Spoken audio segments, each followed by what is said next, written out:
sa aking puso nagsisimula sa ating bida, sinusubukang makayanan ang kanyang mga nakamamatay na gawi. Nakita niya si Ana Yamada na isang sikat na babae sa kanyang paaralan at isang taong pinakagusto niyang patayin nangangarap siyang patayin siya tuwing gabi at hindi niya gusto ang kanyang sarili. Para dito ang ating bida ay tumakas sa silid aklatan at nakita si Yamada na kumakain ng onigiri. Nagtatago siya sa likod ng isang bookshelf at nag-espiya kay Ana. Nakita niyang kakaiba ang kanyang humuhuni sa mga galaw ng kamay. Nagpapatuloy sa pag-iisip ng isang pakana upang patayin siya. Napansin niya ang paggawa ni Yamada sa isang proyekto sa araling panlipunan at nakalimutan niya ang box cutter niya. Pagmumuni-muni niya ano kaya ang mangyayari kung ipahiram niya kay Yamada ang box cutter niya. Matapos makita ang kanyang rip paper sa lumang paraan, ipinahiram ng ating bida kay Yamada ang kanyang pamutol. Nagpasalamat si Yamada sa kanya at umatras siya sa likod ng bookshelf. Tumunog ang kampana at umalis si Yamada kasama ang kanyang box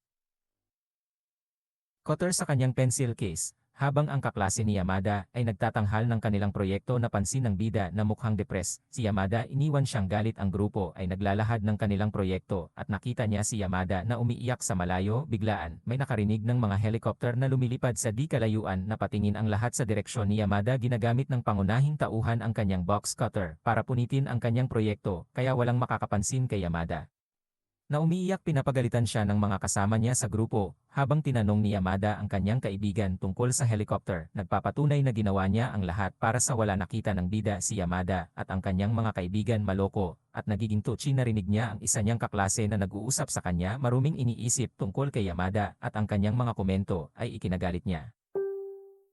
Ang pangunahing tauhan ay tumakas sa silid aklatan at tumakbo sa Yamada. Muli sa pagkakataong ito ay isang kaklase. Dumating si Hara at nakipag-chat kay Yamada. May dumating na batang lalaki at nagtataka ang bida namin kung ayain niya si Hara. Ipinaliwanag ng batang lalaki kung ano ang nakikita niyang kaakit-akit at gusto ng ating bida na tumigil na siya sa pagsasalita. May narinig si Yamada sa likuran at sinenyasan ang bida na kumilos na parang pusa. Pumunta si Yamada sa likod para ipakita sa kanya paano gumawa ng ingay ng pusa. Nahulog si Hara at ang kanyang magkasintahan sa pakana ni Yamada at isipin na ang mga pusa ay malapit ng mag-away. Umalis sa library si Hara at ang kanyang magkasintahan. Parang Yamada lang nagsasabi sa aming bida na natutuwa siyang nagtagumpay ito. Mga dahon. Maya-maya ay naglalakad sa kalye ang ating bida. Nagtatanong kung bakit patuloy na nag-cruise ang landas nila ni Yamada. Tumungo siya sa malapit na bookstore para hanapin ang Ciel magazine. Nakipag-usap si Yamada sa kanyang mga kaibigan. Noong isang araw hinanap niya ang magazine Yamada at iba pang mga batang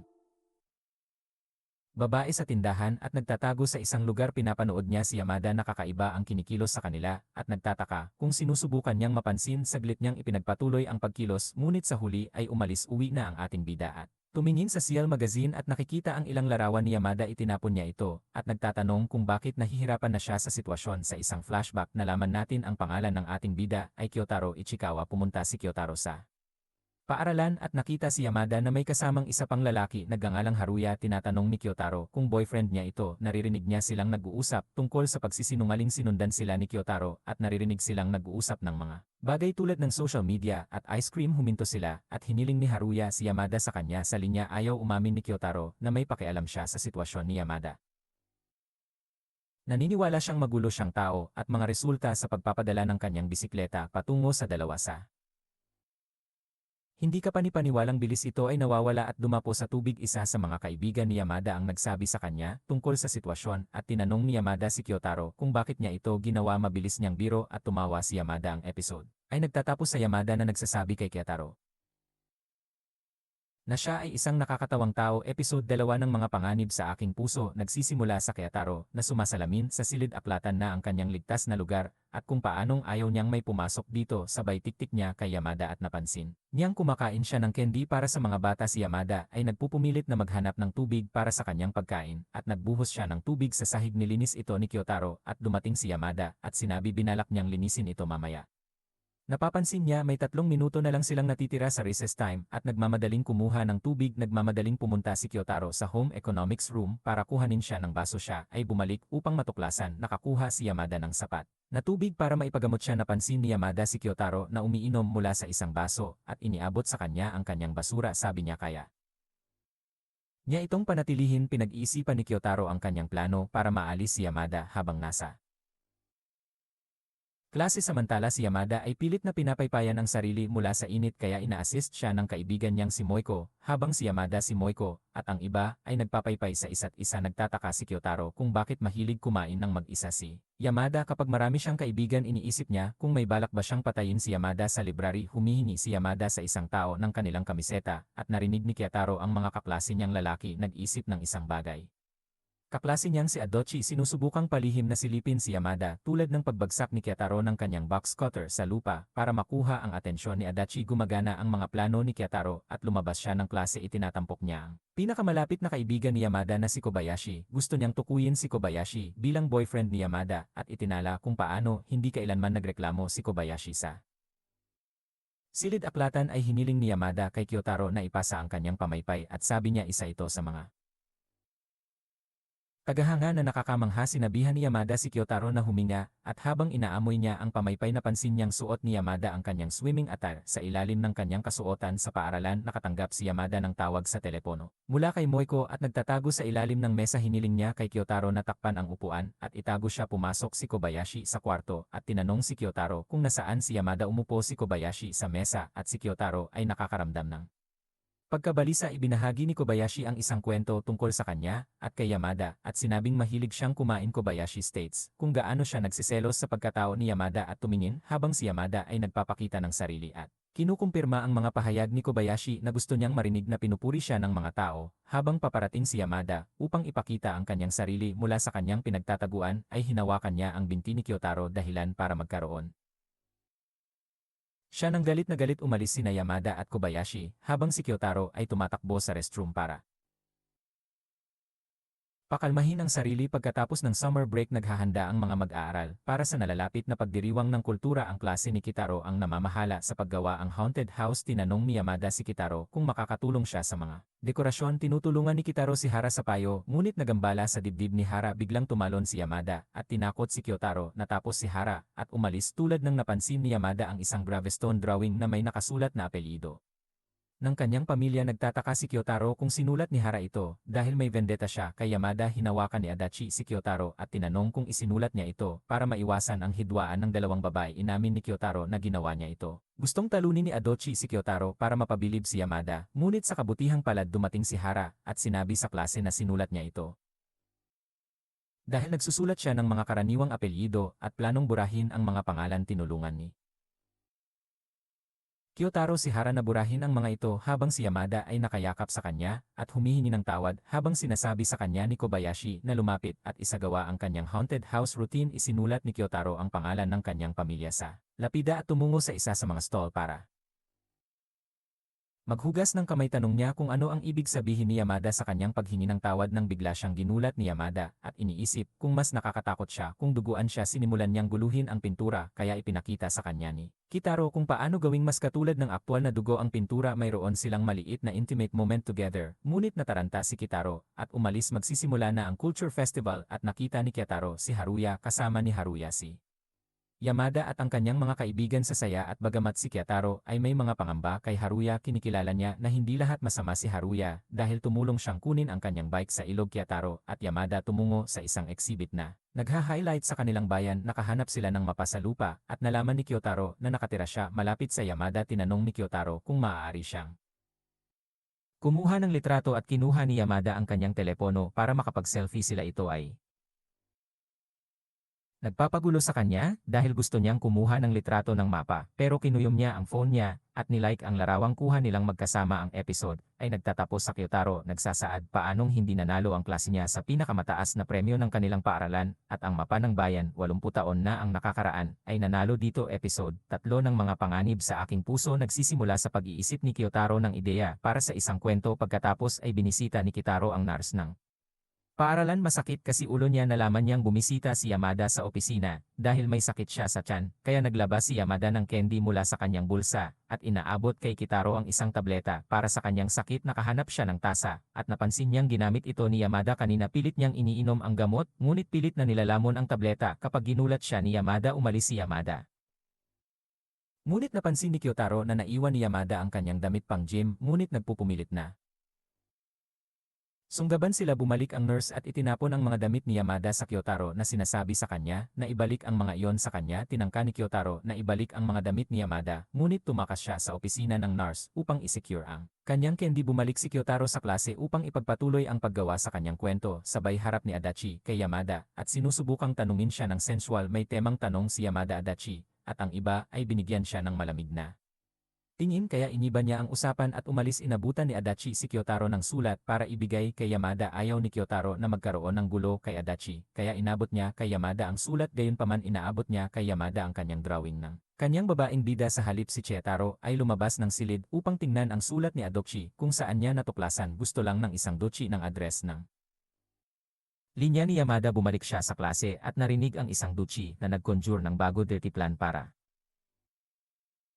sa mga babae. Nagpapatuloy sila sa scheme, ngunit nahuli ito ng mga babae. Bumalik si Kyotaro sa library at mga tanong sa pervy personality test ni Adochi. Pumasok si Yamada sa silid at may napansin siyang tao sa kanyang mga chips. Hinawakan ni Yamada ang kamay ni Kyotaro at napagtanto na hindi niya kinain ang mga ito. Nabigla si Kyotaro sa kilos ni Yamada dahil ito ay naukol sa pagsubok habang nagsasanay sa basketball. Kyotaro parang hindi niya mawari ang kakaibang pakiramdam na ito kanyang dibdib. Nakatingin si Yamada kay Kyotaro mula sa malayo at nasaktan ng basketball. Dinala ni coach si Yamada sa nurse at si Kyotaro ay nasa likuran nila. Kyotaro nagtatago sa ilalim ng kama para makinig sa usapan nila habang tinatawag ni Yamada ang kanyang ina. Habang umiiyak, ibinaba ni Yamada ang kanyang wallet at napansin ni Kyotaro na pinananatili ni Yamada ang kanyang pagguhit. Ikinuwento ni Kyotaro ang lahat ng kanyang nakilalang Ifina kay Yamada at napagtanto niyang mahal niya ito. Bumalik si Kyotaro sa klase at narinig na sinabi ni Adachi sa kanyang mga kaibigan may mga sample siya ng dugo ang tissue ni Yamada. May gustong sabihin si Kyotaro kay Adachi, ngunit huminto dahil mayroon siyang mga marka ng dugo sa kanyang kamiseta. Biglang tinanong ng mga tao si Yamada kung ano ang nangyari sa kanyang ilong at sinabi niya sa kanila na natamaan siya ng basketball. Tanong ni Yamada Kobayashi na magsulat ang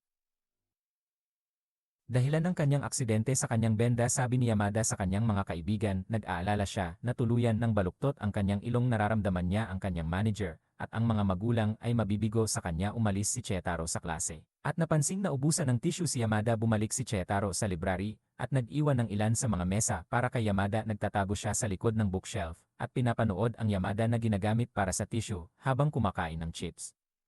Habang nagsasara ang episode 4 ng mga panganib sa aking puso, nagsisimula sa Kyotaro pagtatanong kung ano ang ibig sabihin ng magkagusto sa isang tao. Napansin niyang nagtatago si Yamada ng isang karton ng gatas at bumalik siya sa library upang gumawa ng bagong pagkain. Kasama nito sinundan siya ni Kyotaro sa library at sinabihan si Yamada na kumuha ng mangkok. Tumungo sina Yamada at Kyotaro sa silid ng pagkawasak ng bahay para kumuha ng mangkok. Sinabi ni Kyotaro kay Yamada ang kanyang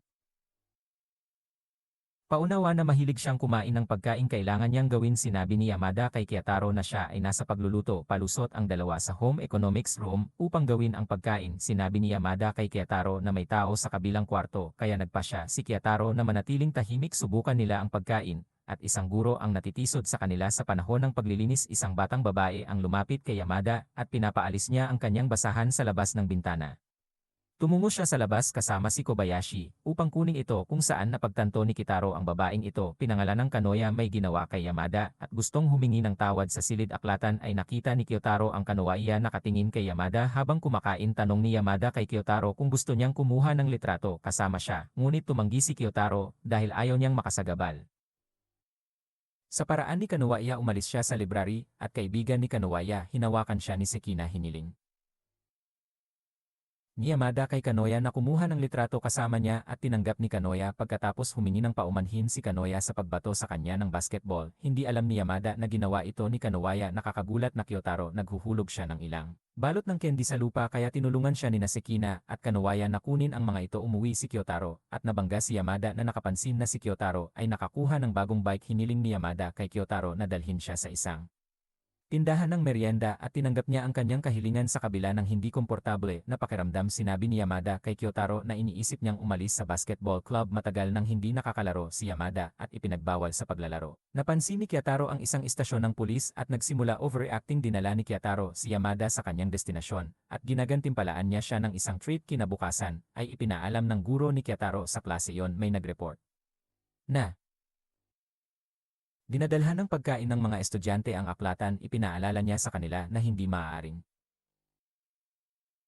magdala ng pagkain doon ang mga estudyante bagamat naniniwala ang kanilang guro si Yamada ang responsable sa paggawa ng gawa. Ipaalam ni Kitaro sa madla, iniwan siya ng kanilang guro hanggang sa susunod na linggo. Nagpapahinga si Kyotaro sa isang burger spot at napagtanto na maaaring hindi na bumisita si Yamada sa library dahil hindi siya makakain doon. Nalaman namin na dinala siya ng kanyang ate at biglang dumating si Yamada at ang kanyang mga kaibigan at umupo sa mesa sa tapat ni Kyotaro at ng kanyang kapatid na babae. Naririnig niya ang usapan nila, tinatamaan ng mga lalaki, at medyo pinahiya siya ng kapatid ni Kyotaro na nagreresulta sa pag-alis ni Kyotaro upang bumili ng kanyang sarili ng isang bagay. Napansin ni Yamada si Kyotaro at nagmamadaling makipag-usap sa kanya sa linya. Ibinahagi ni Kyotaro ang kanyang mga hinaing sa kanyang kapatid na babae at sinabi ni Yamada na sana ay magkaroon siya ng isang nakatatandang kapatid na babae. Napagtanto ni Yamada na wala sa kanya ang kanyang wallet at tinanong siya ni Kyotaro kung bakit siya nakapila. Gusto pala talagang pumunta ni Yamada sa restroom kaya sinabi ni Kyotaro sa kanya na nasa itaas silang lahat. Hinayaan siya ni Yamada kumuha si Chetaro ng chicken sandwich at malambot na serbisyo ng ice cream at nabangga si Yamada na minamaliit siya sa pagkuha ng dessert na gusto niyang makuha sa paaralan ng Yamada. Hinihiling ni Kyotaro na samahan siya sa opisina ng guro. Tinutulungan ni Kyotaro si Yamada na makaahon sa gulo at ang kanilang guro ay humanga sa kung gaano siya kadaldal. Inihandog ni Yamada ang Kyotaro ng dalawang pagpipilian ng candy at pagkatapos niyang pumili ng isa, nagsasara ang episode sa pagsasabi ni Yamada kay Kyotaro dapat silang mag-usap na parang magkaibigan. Episode 5 ng mga panganib sa aking puso. Nagsisimula kay Kyotaro at sa kanyang mga kaklase pakikilahok sa isang pagbisita sa lugar ng trabaho. Sinabihan sila ng kanilang guro na bumuo ng pangkat na may 6 mga mag-aaral na may katulad na interes. Hinahayaan ni Adachi si Kitaro na sumali sa kanyang grupo at pumayag siya kay Kenzaki na buwagin ang grupo dahil ang mga grupo ni Hara at Yamada ay nangangailangan ng tig-2 tao. Lumapit sila kay Sekin at humingi ng approval sa kanya. Si Sekin ay may hawak na draft para pumili sa kanilang 4. Pagkatapos pag-usapan ang mga bagay-bagay ay pinili nila si Kenzaki. Sinang-ayunan ni Yamada at Kitaro ang pagkabigo ni Kenzaki at hikayatin ang mga babae na payagan siyang sumali sa grupo ni Hara. Sa halip, pagkatapos ng debate sina Adachi at Kutaro ay sumali sa grupong Sekin. Si Kutaro ay nag-espiya kina Yamada at Hara sa library. Pinag-uusapan ni Yamada at Hara si Kenzaki at ang status ng relasyon ni Hara. Naguguluhan si Kutaro sa pag-unlad ni Kenzaki sa kabila ng pagiging pervert ni Kenzaki. Tulad ni Adachi, sinabi ni Yamada kay Hara na wala siyang boyfriend at nagsasagawa ng maliit na pagkakasala. Sa mga follow-up na tugon ni Hara, sina Yamada at Hara ay magkasamang nagsiselfie at napagtanto ni Yamada ang kay Kyotaro sa larawan. Hinarap ni Hara at Yamada si Kyotaro pero lilang si Hara. Sa pag-eavesdrop ni Kyotaro pagkatapos ng klase ay napagtanto ni Kyotaro na umuulan at ang mga tao ay sabay na naglalakad pa uwi. May mga payong, isang karaniwang romantikong tropa. Napansin ni Yamada ang suot na kapote ni Kyotaro at nagtanong sa kanya kung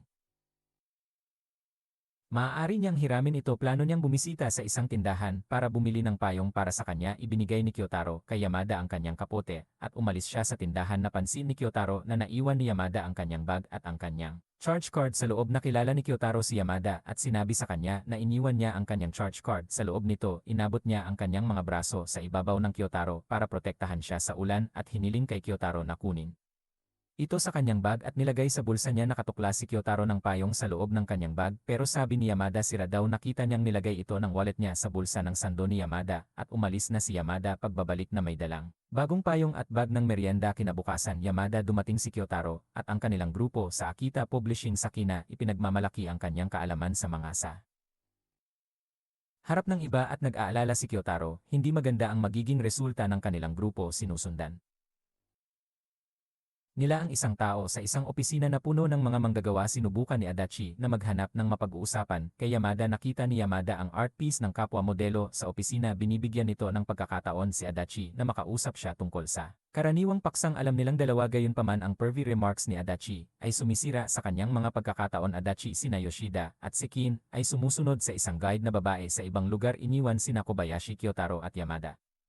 May lumabas at ipinakita ang grupo ni Adachi ilang orihinal na likhang sining para kay Baki. Gustong makita ito ng Kyotaro, ngunit ayaw niyang iwan sina Yamada at Kobayashi. Napansin ni Yamada ang pagkabalisa ni Kyotaro kaya hinawakan niya ang kamay niya at dinala siya sa isang grupo ng The Teeth upang makita ang likhang sining sa isang elevator. May isang lalaking sumugod sa loob at tinulak ang mga crew namin, dahilan para kay Yamada kumuha sa isang matalik na posisyon sa Kyotaro habang Papunta sa ibang lugar tinanong ni Yamada si Kyotaro kung nagbabasa siya ng maraming mga ang pangalan niya ay bumaba ng ilang tulad ng Baki at Ye o Stars, at pagkatapos ng mabilis na pahinga sa banyo, napagtanto ni Kyotaro humiwalay na sila ni Yamada sa grupo at na-miss ang kanilang tren.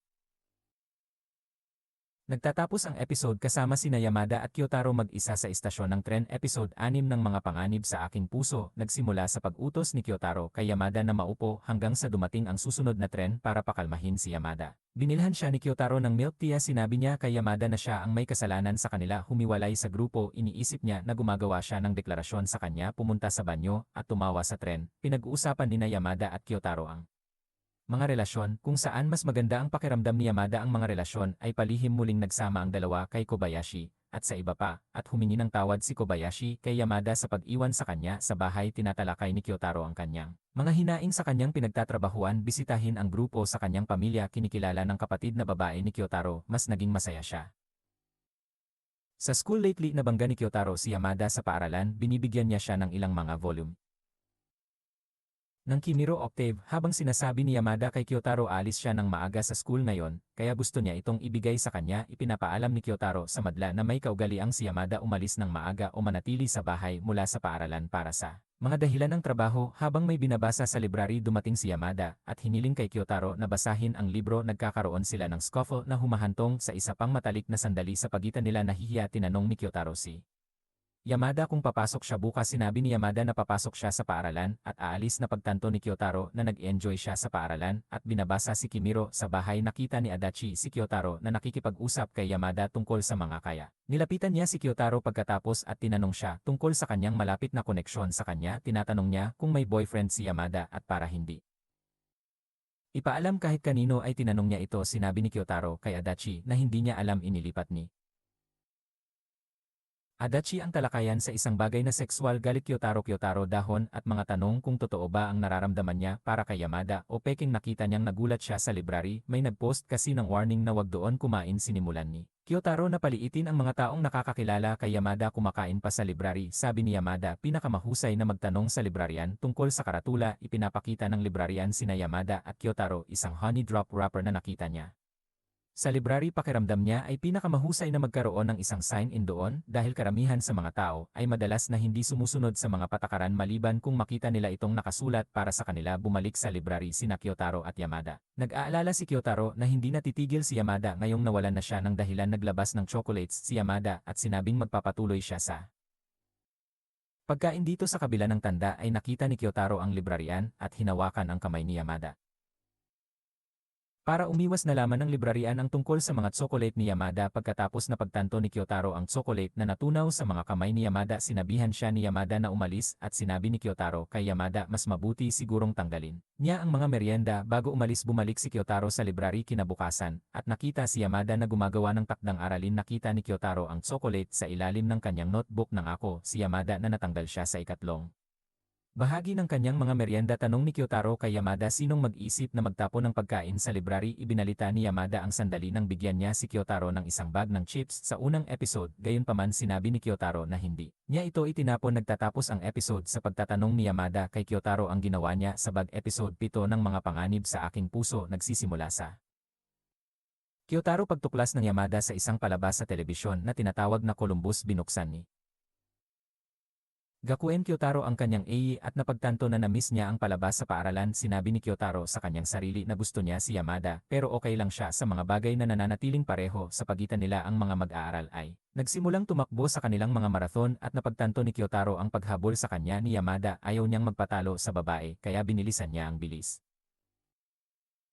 Nahinubad ni Yamada ang kanyang vest at sinabi ni Kyotaro sa kanya, nasa maling paraan ang kanyang shirt. Nagsisimulang maubusan ng hininga si Kyotaro, kaya bumabagal siya. Napansin ni Yamada ang kanang mata ni Kyotaro sa unang pagkakataon at papuri kay Kyotaro. Pagkatapos tumakbo, tinulungan ni Kyotaro si Yamada sa lupa at siya ay mapaglarong nabunggo sa kanya. Nagre-research si Kyotaro na magkahawak kamay, ngunit binawi ang kanyang interes dahil ayaw niyang tumatakbo ang kanyang Imahinasyon na pagtanto ni Kyotaro na mayroon siyang Yamada's marathon vest at mayroon siyang kanya, pinag-iisipan niya ang sasabihin ng iba kung natuklasan nila Yamada ay ang kanyang shirt, isinusuot ni Yamada ang vest ni Kyotaro sa oras ng klase. Habang tinatawag ng kanilang guro si Adachi para lutasin ang isang tanong, natatakot si Kyotaro na mapansin ni Adachi si Yamada suot ang kanyang vest at pagtatanong ni Kyotaro sa kanyang guro kung kaya niyang lutasin ang tanong sa pisaraat. Pinahihintulutan niya itong subukan ni Kyotaro, inaalerto si Yamada na suot niya ang kanyang vest pero nakatitig lang ito sa kanya. Tinanong ni Adachi si Kyotaro kung bakit sinusubukan niyang mag-pose habang sinasabi sa kanya ng kanyang guro na mali ang kanyang tanong. Bumalik si Kyotaro sa kanyang desk na talunan pagkatapos ng lunch break nila Yamada. Hinihiling ni Kyotaro na bisitahin ang opisina ng nurse, kasama niya ibinalik ni Yamada sa kanya ang sports outfit ni Kyotaro at nagtataka si Kyotaro nang mapansin niyang pinagpalit sila. Tinulungan ni Kyotaro si Yamada na suriin ang kanyang taas, ngunit ayoko siyang suriin. Nagreresulta ito sa pag-aaway ng dalawa at Yamada landing sa timbangan ng timbang. Nagkakaroon sila ng ibang argumento sa pagkakataong ito tungkol sa timbang ni Yamada. Narinig ni Kyotaro lahat ay tumatalakay sa papel ni Yamada sa isang paparating na pelikula sa susunod na araw. Sa paggawa nito, napansin ni Kyotaro si Yamada ay hindi nagpapakita ng labis na sigasig tungkol dito. Gaya ng iba, iniisip niya kung nalulungkot siya para sa mga mahihirap tulad niya at ang iba ay pumapasok ang kanilang guro sa silid at hilingin sa klase na pumili ng isang piraso ng papel mula sa isang kahon. Lilipat sila ng upuan at habang nangyayari ito ay umupo si Adachi sa tabi ni Yamada at nasa likod nilang dalawa si Kyotaro at katabi ni Hara. Naniniwala si Kyotaro na magiging maayos ito para sa kanya, ngunit napagtanto na hindi lahat ay mabuti since pinapahirapan siya ni Yamada na manggopya notes sa board. Tumingin si Yamada sa likod niya at iniisip na sinusuri siya ni Kyotaro. Sinisira ni Kyotaro ang pagkakataon ni Itachi na magkaroon ng isang matalik na kaibigan sandali kasama si Yamada at sinubukan niyang sumandal sa kaliwa para makita ang board at winds up. Nakapatong ang kanyang ulo sa balikat ni Hara. Tinanong ni Hara si Kyotaro kung gusto niyang kopyahin ang kanyang mga tala at inilipat ang mesa sa tabi niya. Tumingin si Kyotaro kay Yamada na nagbibigay sa kanya ng masamang tingin bilang kapalit. Pagkatapos ng lecture, napansin ni Kyotaro si Yamada na maasim ang kalooban at nagtataka kung bakit. Hanggang sa sinabi ni Yamada na dapat ay masaya siyang nakaupo sa tabi ni Hara since mabait siya at cute. Sinabi ni Kyotaro kay Yamada na siya lang ang nakikita niya bago niya masabi sa kanya pinapahirapan niyang makita ang board. May intimate moment ang dalawa sa isa't isa. Ipinaliwanag ni Kyotaro kung ano ang ibig niyang sabihin sa kanyang mga salita sa library papuntang Yamada at sinasabi na ito ay inaalagaan. Ngayon umupo na sila ni Itachi sa front seat habang sina Yamada at Hara naman ang nasa likod nila. Tinanong ni Kyotaro si Yamada tungkol sa kanyang papel sa mga pelikula at nagpatuloy si Yamada pagbabahagi ng kanyang iconic na linya mula sa papel. Pakiramdam ni Kyotaro ay personal na inaatake dahil ito ay nagsasangkot ng mga kilabot habang si Yamada ay nagsasanay sa kanyang linya kasama si Kyotaro at may napansin siyang grupo ng mga babae na nagchichismisan. Tinanong niya si Yamada kung maaari silang pumunta sa hindi gaanong mataong lugar at pumasok ang dalawa sa isang maliit na kwarto. Tanong ni Yamada kay Kyotaro kung makikita niya ang kanyang pelikula kapag ipinalabas ito at hindi sigurado si Kyotaro kung gagawin niya pagkatapos siya itlogin ni Yamada. Sinabi ni Kyotaro na susubukan niyang makita ito. Ngumiti si Yamada at sinabi kay Kyotaro ang kanilang ginagawa. Pinapanood ni Kyotaro si Columbus gakuin sa bahay at mga batik na napansin ni Yamada. Kyotaro, hindi binibigyan ng host si Yamada ng pagkakataon na sumikat, ngunit gumaan ang pakiramdam niya na hindi siya nakakuha ng pagkakataon. Galit si Kyotaro na ganito ang nararamdaman niya at dumating sa paaralan sa susunod na araw na may mga planong hindi ito iharap sa kanya. Gayunpaman narinig niya si Yamada pagtatanong kay Kobayashi at sa iba pa upang ibahagi ang kanilang mga saloobin tungkol sa programa. Nagulat si Kyotaro na si Yamada ito masigasig sa kanyang walang kinang na papel. Ibinigay ni Yamada kay Sekin ang kanyang co-stars na autograph, ngunit napagtanto ni Sekin na ito ay isang pamike. Nagtatapos ang episode kasama si Yamada at ang kanyang mga kaibigan. Natatawa sa sitwasyon. Episode 8 ng mga panganib sa aking puso. Nagsisimula sa Yamada. Ipinagmamalaki siya sa itaas ng average na mga marka kay Kobayashi. Tinutulungan ni Kyotaro si Kobayashi sa kanyang araling bahay. Sa matematika, nagsiselo si Yamada na hindi siya tinuturuan ni Kyotaro. Sinabi ni Kobayashi kay Yamada ang magulang na yon. Malapit na ang mga kumperensya ng guro. Sinabi niya kay Yamada na dapat niyang isaalang-alang ang pag-aaral ng mas mabuti. Kinikilala ni Kobayashi ang kaalaman sa matematika ni Kyotaro at sinabi niyang alam niyang bahagi siya ng data ng Paaralan Processing Club. Sinabi ni Kobayashi kay Kyotaro na sinabi ni Yamada sa kanya at sinabing marami na siyang pinag-uusapan kamakailan. Sinabi ni Yamada na gusto niyang makipag-usap tungkol sa maraming tao habang iniisip ni Kyotaro dinala siya ni Yamada sa mga pag-uusap para maliitin siya. Inamin ni Kobayashi na si Yamada ay maaaring maging kakaiba minsan at nagbibigay ng halimbawa involving her using more whipped cream para matanggal ang whipped cream sa mukha niya. Mamaya napansin ni Kyotaro na pinapagalitan si Adachi ng kanyang ina. Nag-aalala siya sa appointment niya sa kanyang ina at nakita ng gurong si Kyotaro si Yamada at ang kanyang ina nakaupo sa tabi ng kanyang ina. Narinig ni Yamada na pinag-uusapan siya ng ina ni Kyotaro. At napagtanto kung sino siya. Masaya ni Yamada at kinakabahan na pag-usapan ang mga bagay-bagay sa ina ni Kyotaro. Sinabi sa kanya ng kanyang ina na sinasabi sa kanya ni Kyotaro na mas gusto niya ang paaralan. Kamakailan binigyan ng ina ni Kyotaro si Yamada ng throat lozenge habang inaabot sa kanya ni Yamada ang isang piraso ng candy mula sa kanyang bulsa. Pagkatapos ng kanilang kumperensya, ayaw ni Kyotaro na may makakita sa kanya kasama ang kanyang ina na ipinagmamalaki ng kanyang ina para sa mas maraming pakikilahok sa klase at sinabing nakipagpalitan siya ng mga candy sa isang napakagandang babae. Samantala si Yamada ay sumusunod sa kanila. Tinanong siya ng kanyang ina kung kilala niya kung sino ang kanyang tinutukoy at sabi ni Kyotaro. Kay Yamada dumaan si Yamada sa kanila at nakakahiya rin gaya ni Kyotaro at tinalakay ni Yamada ang pakikipagtagpo ni Yamada sa kanyang ina sa library. Kinabukasan matapos siyang tanungin nakakahiyang tanong tungkol sa kanyang ina, pinaalalahanan ni Kyotaro si Yamada tungkol sa kanyang takdang aralin. Sabi ni Yamada si Kobayashi ay kumukuha ng karagdagang mga aralin sa bahay at tinanong si Kyotaro kung maaari niya itong turuan. Tinanggap ni Kyotaro at binati sila ng librarian ng paaralan. Panik ng Kyotaro dahil nakita niya ang lozenge ni Yamada sa mesa at ayaw niyang makadiskubre ng pagkain ang librarian sa library. Bulong niya sa tenga ni Yamada para itago ang pagbaba ng lalamunan. Siya ay nalilito at tumakbo palayo sa kanya dahilan para mapatingin sa kanya ang librarian habang tinatago niya ang lozenge. Mamaya sumakay si Kyotaro pauwi sa ulan at nakita si Yamada ng payong. Sinabi ni Yamada na nakalimutan niya ang kanyang kapote kaya nilagay ni Yamada ang isang bag sa kanyang ulo. Sinabi ni Kyotaro kay Yamada na hindi niya gusto ang bag. Inilalagay ni Yamada ang kanyang mga gamit sa basket ng kanyang bisikleta at umupo sa backseat ng bike niya. Plano niyang protektahan siya mula sa ulan with her payong. Sabi ni Kyotaro maaaring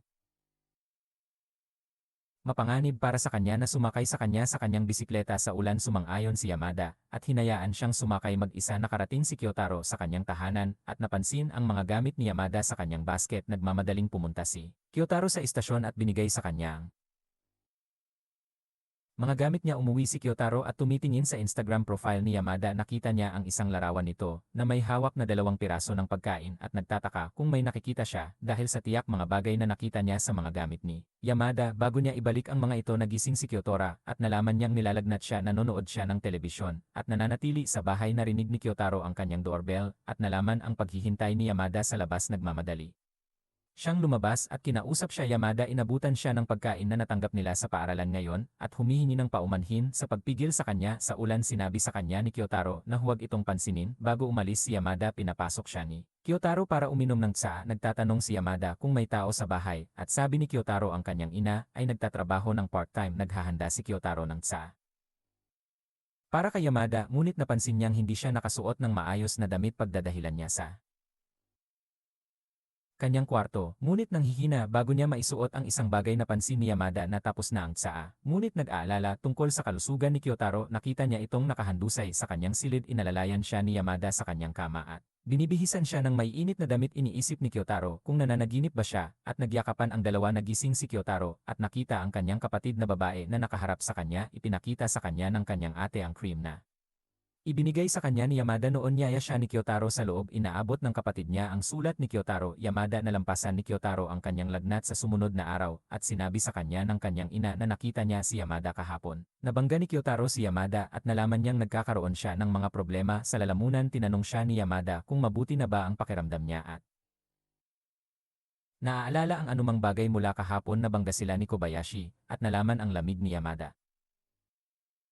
Ang episode ay nagtatapos sa Yamada nakatingin kay Kyotaro habang papalayo. Episode 9 ang mga panganib sa aking puso. Nagsisimula sa Yamada at Kyotaro. Tinatalakay ang linya sa mga panggrupong chat. Tanong ni Yamada kay Kyotaro kung ang Data Processing Club ay may line group chat, ngunit hindi alam ni Kyotaro ni planong tanungin ang kanyang club kung maaari siyang sumali dito. Iritadong Yamada sa klase. Pagpapaalam ni Sekin sa kaibigan, gusto niyang magka-boyfriend bago magpasko. Sabi niya Plano niyang ipahiram ang line niya sa lahat ng lalaki sa klase ay iniisip ni Yamada na napakatalino ng kanyang mga plano at nagpapatuloy sa pakikipag-chat kay Kyotaro. Nakikialam si Sekin sa kanilang usapan at hiningi kay Kyotaro ang kanyang line yi. Nagpapalitan sila ng mga yeah na nagagalit kay Yamada. Teka, sabi niya dapat siyang makipagpalitan ng yeah sa mga lalaki na may mataas na ranggo at pinalaki si Ishimuro ang mga track team na alas. Sabi ni Yamada sa iba. Nakatira sila sa isang apartment complex at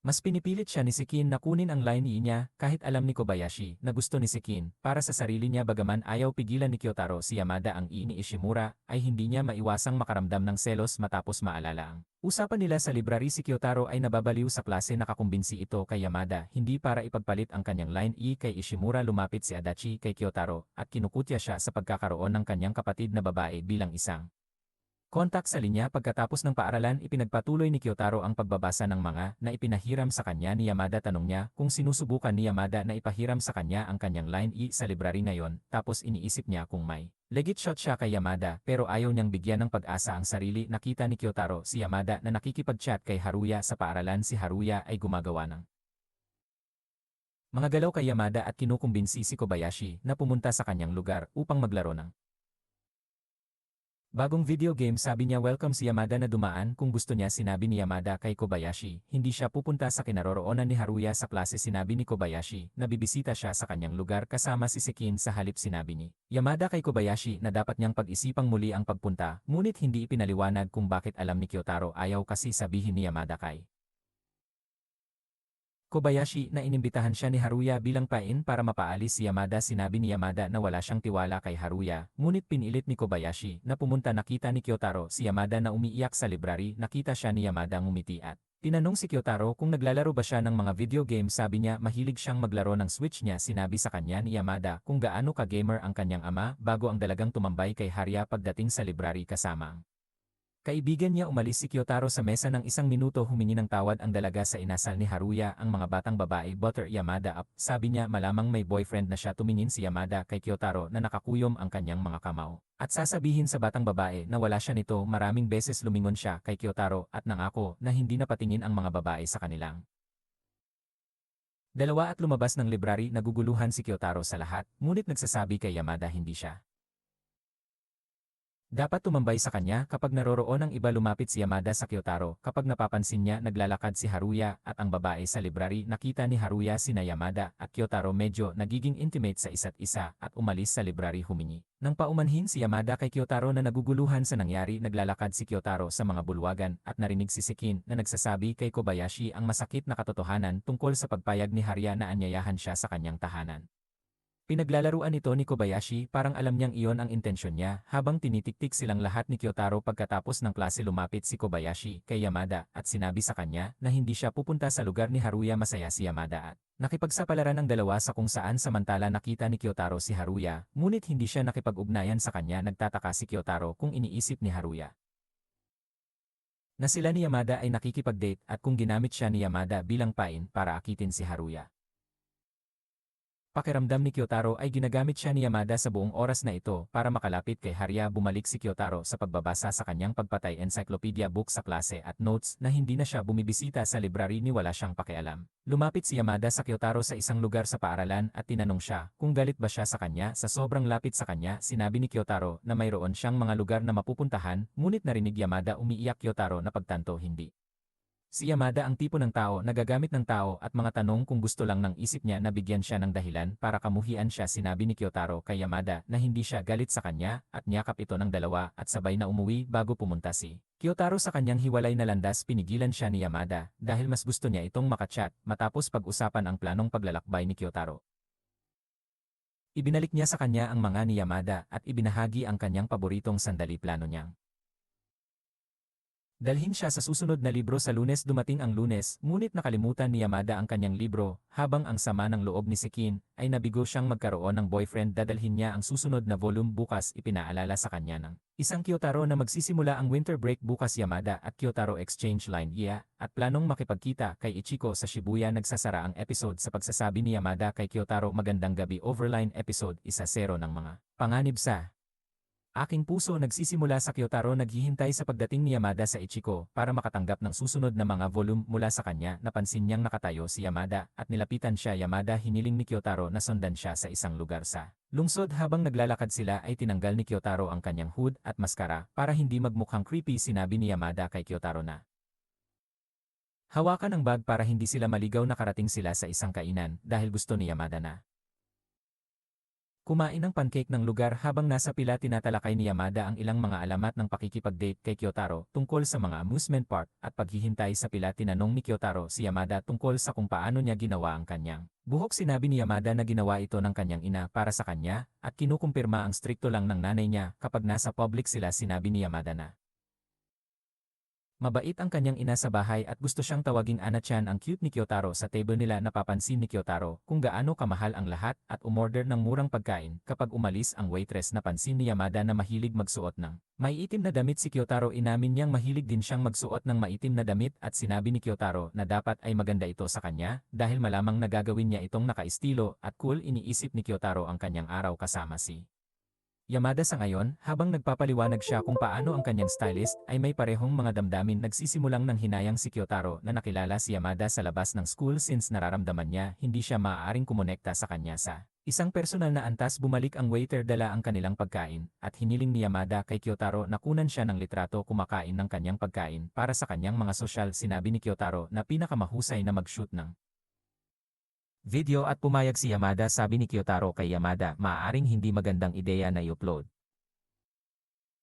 ang mga video na iyon. Sinabi ni Yamada na hindi niya ina-upload ang mga ito dahil gusto niyang ipadala ang lahat sa kanya. Sina Yamada, Kyotaro ay bumisita sa isang tindahan ng damit at sabi niya maganda daw siya sa suot. Habang masama ang pakiramdam na pinagbabayad niya si Yamada para sa kanilang pagkain, nakahanap si Yamada ng dalawang damit at tinanong si Kyotaro kung alin ang mas cute. Tinuro niya yung pink kaya pinalitan ito ni Yamada sa isa sa mga booth. Nang matapos siyang magbihis at lumabas ng booth, nakita niya si Kyotaro na sinusubukang umalis dahil sa kanyang iniisip patungkol sa pagpapalit ng damit ni Yamada. Sinabi ni Yamada kay Kyotaro na maghintay malapit sa booth. Napansin ni Kyotaro ang kanyang kapatid na babae at ang kanyang mga kaibigan na pumapasok sa tindahan at natapos na ni Yamada na isuot ang kabilang damit. Sinabi ni Kyotaro kay Yamada na itago ito dahil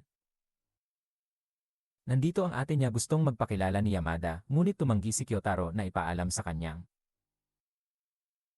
kapatid na babae. Kasama niya si Yamada. Kyotaro's sister grabbed some shorts at tumungo sa isang booth. Hinawakan ni Yamada si Kyotaro at hinila papasok sa booth. Humihingi ng paumanhin si Kyotaro kay Yamada para dito pero sabi niya okay lang. Sinabi ni Kyotaro na maaaring makilala ni Yamada ang kanyang kapatid sa ibang pagkakataon. Sinabi ni Kyotaro kay Yamada na maganda sa kanya ang pulang damit kaya plano ni Yamada na bilhin ito at isuot. Umalis sina Yamada at Kyotaro sa tindahan. Humingi ng tawad si Yamada kay Kyotaro para sa pagkaladkad sa kanya palabas sa iba't ibang lugar. Napansin ni Kyotaro na maaaring nag-aalala si Yamada kaya nagbukas siya tungkol sa ilang aspeto ng kanyang buhay para gumaan ang isip niya. Sinabi niya sa kanya na hindi siya tao at hindi natatakot na tanggihan ang mga imbitasyon. Gayunpaman sinabi niyang masaya siya ngayon. Ibinalot ni Yamada ang kanyang scarf sa Kyotaro at sinabi sa kanya na alam niyang may sabog siya ngayon. Kyotaro at Yamada tumitig sa ilang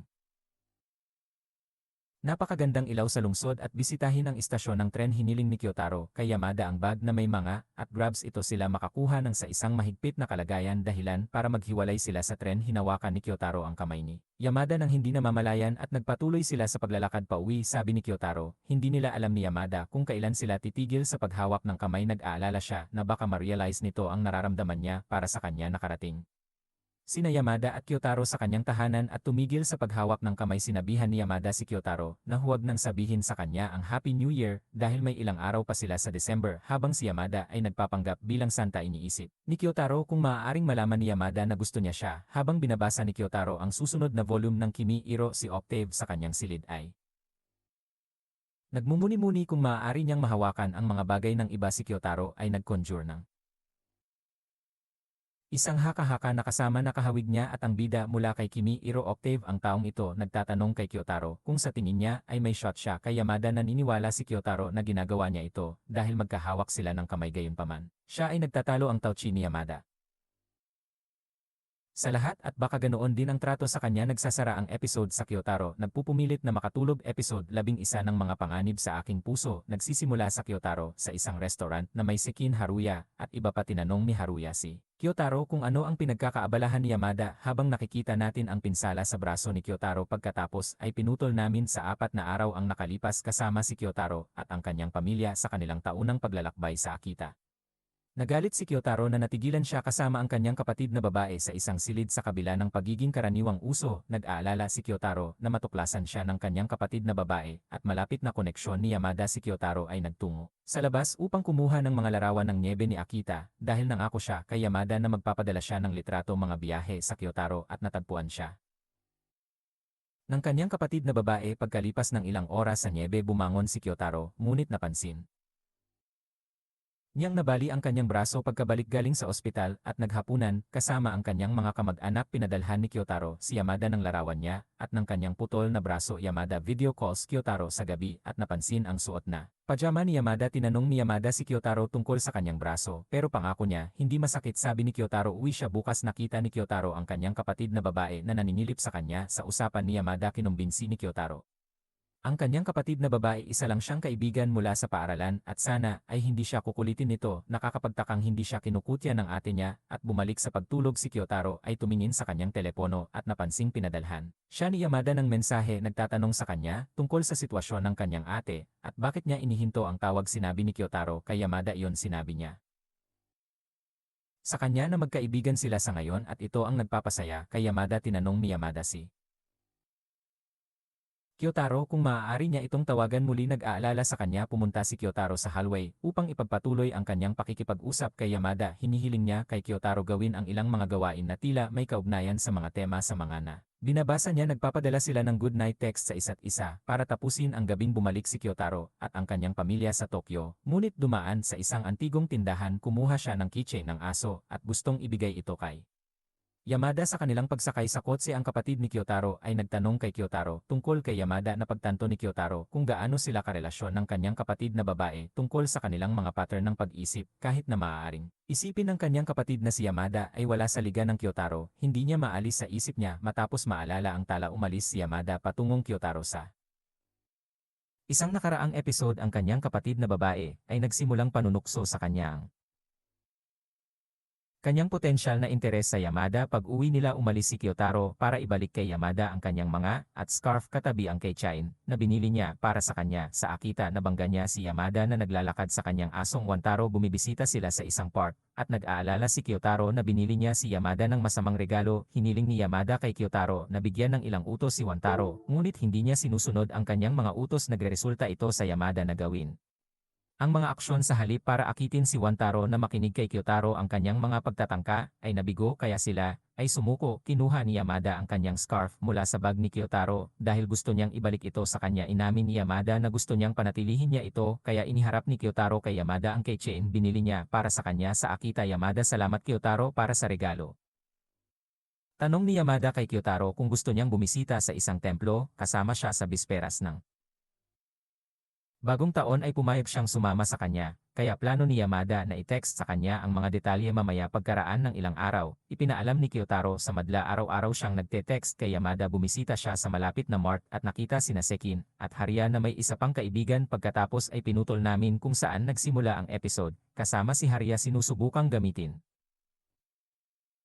ang Kyotaro para mapalapit sa Yamada. Biglang nag-pop up ang pangalan ni Yamada sa phone ni Kyotaro at napagtanto niya si Kyotaro ay nagsisinungaling tungkol sa hindi pagkakaroon ng kanyang linya. Si Sekin at ang ibang babae ay umalis kina Kyotaro at Haruya. Umupo si Haruya sa harap ni Kyotaro at hinihingi ang linya ni Yamada. Tumanggi si Kyotaro na ibigay ang linya ni Yamada kay Haruya kaya pumasok si Sekin at hiniling kay Kyotaro na ihatid siya pauwi. Bagaman sinabi ni Haruya na maaari niyang ilakad si Sekin pauwi, sinabi ni Sekin na nagtitiwala siya kay Kyotaro dahil magkaibigan sila. Habang sabay na naglalakad pauwi, sinabi ni Kyotaro kay Sekin na sa tingin niya ay gusto niya si Yamada. Alam na ni Sekin ang ginawa niya. Pagdating nila sa pwesto niya tinanong niya si Kyotaro kung gusto niyang pumasok ngunit tumanggi siya at umalis. Tinawagan niya si Yamada, sinabihan niya ito ng Happy New Year at binababa ang tawag nang sabihin niya sa kanyang mga seconds sa loob. Nagsasara ang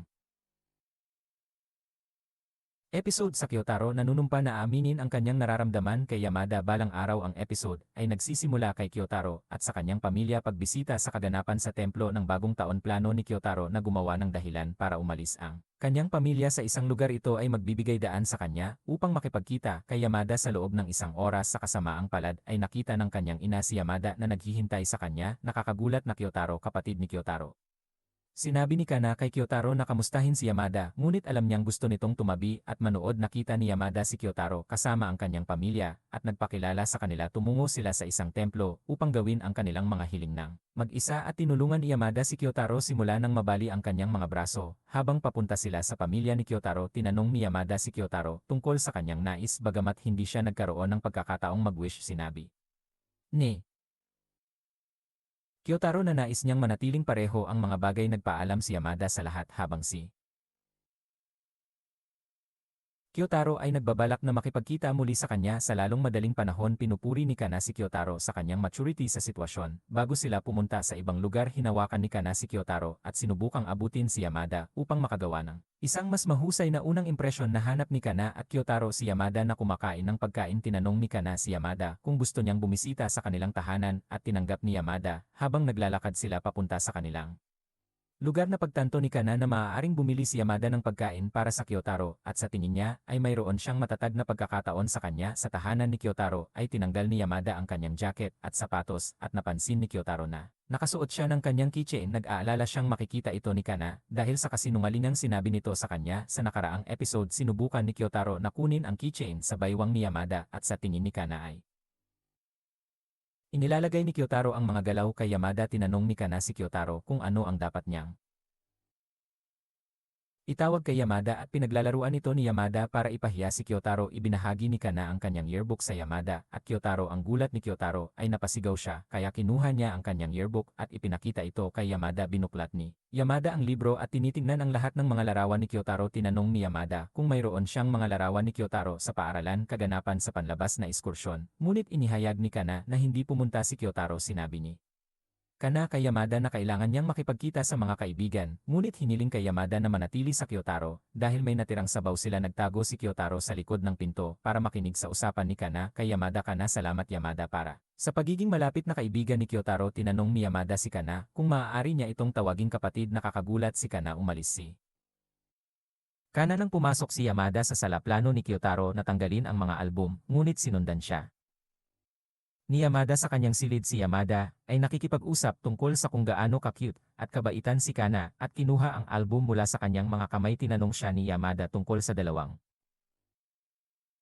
lalaki na kasama ni Kyotaro noong bata pa siya kinukumpirma ni Kyotaro na sila ay pinangalan ng Kenoshita, Takano, at sinabing matagal silang magkasama sa Creme School sa kasamaang palad nag-aral sila sa mga pribadong paaralan kaya ang tagal na niyang hindi nakakausap tinitingnan ni Yamada ang mga tropeo ni Kyotaro at nakita ang kanyang kakaibang mga file ng krimen murders dashbook Kyotaro explains what it is to her. Habang sa tingin ni Yamada ay maayos ito tinanong ni Yamada si Kyotaro kung nababasa niya ang kanyang isip, ngunit sinabi ni Kyotaro na alam niyang hindi siya mamamatay tao mga laruan ni Yamada kay Kyotaro at bago niya makita ang kanyang kopya ng Seal magazine pinigilan siya ni Kyotaro na napunta sila sa isang matalik na sitwasyon na nagresulta sa pagkuha ni Yamada ng ilang larawan ng kanyang yearbook at lumabas ng kwarto niya. Bago siya umalis nangako si Yamada kay Kyotaro na ipakita sa kanya ang kanyang yearbook pinutol namin ang isang flashback na kinasasangkutan ng Kyotaro mukhang nagagalit na hindi tinanggap ang kanyang aplikasyon bagaman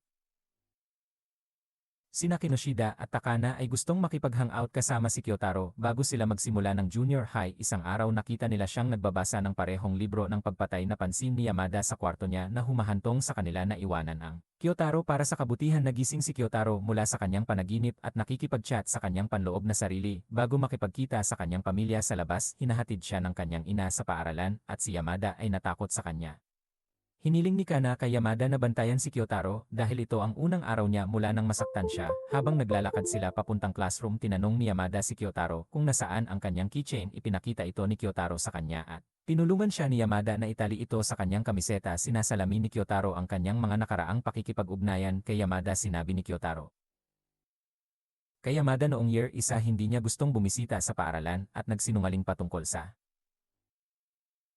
Pagdalo sa mga kaganapan ngayon ay mahilig siyang bumisita sa mga lugar at pumapasok sa paaralan. Salamat sa kanya, sinabi ni Yamada na dapat niyang pasalamatan ang kanyang sarili dahil hindi niya ito kakausapin o kahit sinong Yamada ay. Kumukuha ng kanyang mga libro at sinasalamin ni Kyotaro kung paano niya ginamit ang kanyang mga aklat ng pagpatay bilang baluti upang protektahan ang kanyang sarili. Niyakap ni Yamada si Kyotaro at nagpasalamat siya sa lahat. Inabutan ni Yamada si Kyotaro ng isang walang laman na bag ng merienda ng hipon. Gayunpaman ang episode ay nagsasara sa pagbibigay ni Yamada kay Kyotaro ng ekstrang shrimp candy.